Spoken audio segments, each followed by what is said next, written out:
নমস্কার বন্ধুরা, পিপির রান্নাঘরে আমি পিঙ্কি তোমাদের সবাইকে জানাই নতুন আরেকটা ভিডিওতে অনেক অনেক স্বাগত। আজ আমি তোমাদের জন্য নিয়ে চলে এসেছি কীভাবে খুব সহজে অনুষ্ঠান বাড়ি বা বিয়ে বাড়ির মতন বাড়িতে কিন্তু চাটনি কিভাবে বানাবে। এটা দেখতে হলে ভিডিওটা দেখতে হলে কিন্তু আমার পুরো এই ভিডিওটা শেষ পর্যন্ত থাকার অনুরোধ রইল। ভিডিওটা যদি ভালো লাগে থাকে তাহলে অবশ্যই কিন্তু একটা লাইক করে দিয়ে যাবে। এরকম সহজ সহজ টেস্টি রেসিপি দেখতে হলে আমার চ্যানেলটাকে অবশ্যই কিন্তু সাবস্ক্রাইব করে দিয়ে যাবে। এখানে কড়াই গরম হয়ে দিয়েছিলাম, তারপর কড়াই গরম হয়ে গেলে দিয়ে দিচ্ছি সরষার তেল। তেলটা ভালো করে গরম হয়ে গেলে দিয়ে দেবো এখানে 1/2 চামচ 5 ফোড়ন দিয়ে দিচ্ছি,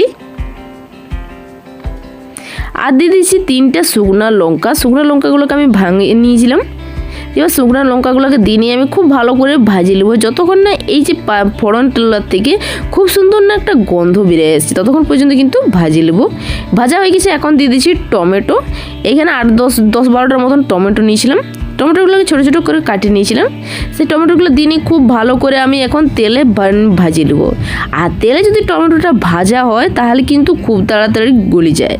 আর আমি এখানে মোটামুটি সময় নিয়ে 5-6 মিনিট সময় নিয়ে কিন্তু টমেটোটাকে ভালো করে আমি ভাজি নিয়েছি। টমেটোটা ভাজতে ভাজতে দেখতে পাচ্ছ টমেটোটা অনেকটাই নরম হয়ে এসেছে। এবার দিয়ে দিচ্ছি ঢাকা, আর ঢাকা দিয়ে আমি বেশ খানিকক্ষণ সিদ্ধ হতে দেবো। আর ঢাকা দিলে কিন্তু খুব তাড়াতাড়ি টমেটোটা সিদ্ধ হয়ে যায়। ফিরে এলাম কিছুক্ষণ বাদে, দেখতে পাচ্ছ আমি এখনও কিন্তু টমেটোটা ছুঁইনি, তার মধ্যে কিন্তু কত সুন্দর টমেটোটা নরম হয়ে গেছে। খুব ভালো করে ঘাটে নেবো, টমেটোটা ঘাটিয়ে নেবো যাতে কোনো টমেটোই না গোটা গোটা থাকে। এরকম খুন্তির সাহায্যে একটু চাপ দিলে কিন্তু টমেটোটা খুব সহজেই গলে আসছে, দেখতে পাচ্ছ। খুব ভালো করে এখানে আমি টমেটোটাকে নাড়িয়ে চাড়িয়ে গলা নিয়েছি, আর ভালো করে মেশানো নিচ্ছি যাতে একটা টমেটো গোটা না থাকে। এরপর দিয়ে দিচ্ছি এখানে চিনি, আর আমি দিয়েছি এখানে 2 চামচ চিনি যে যেমন খাও সে সেরকম কম বেশি করে নেবে। এবার দিয়ে দিলাম বিট নুন। আমি এখানে 1 চিমটির মতন বিট নুন দিয়ে দিয়েছি। আর এই বিট নুনটা দেওয়ার জন্যে কিন্তু এটার টেস্টটা আরও দ্বিগুণ হয়ে যায়।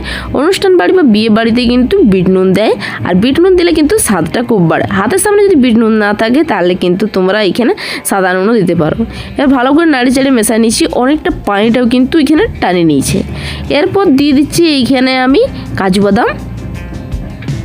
যেহেতু অনুষ্ঠান বাড়িতে কাজু বাদাম থাকে তাই জন্য এখানে কাজু বাদাম দিয়ে দিলাম, আর সাথে দিয়ে দিচ্ছি কিশমিশ।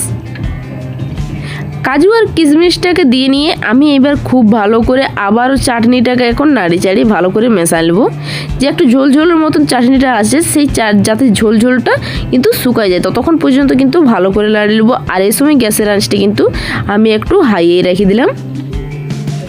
এর খুব ভালো করে নাড়ি চাড়িয়ে নিয়েছি। তৈরি হয়ে গেল আমাদের খুব সহজভাবে অনুষ্ঠান বাড়ি বা বিয়ে বাড়ির মতন স্টাইলের টমেটোর চাটনির রেসিপি। অনুরোধ রইল বাড়িতে অবশ্যই বানাবে। বাড়িতে যদি বানাও তাহলে আমার কমেন্ট বক্সে কমেন্ট করতে একদমই ভুলো না যে ভিডিওটা কীরকম হয়েছিল বা তোমাদের রান্নাটা কীরকম হয়েছিল। ভালো হোক খারাপ হোক তোমাদের যে কোনো মন্তব্য থাকুক আমাকে অবশ্যই কিন্তু কমেন্ট বক্সে কমেন্ট করে জানাতে পারো। আর তোমরা নেক্সট কোন টপিকে ভিডিও চাইছো সেটাও আমাকে কিন্তু কমেন্ট বক্সে কমেন্ট করে জানাতে পারো।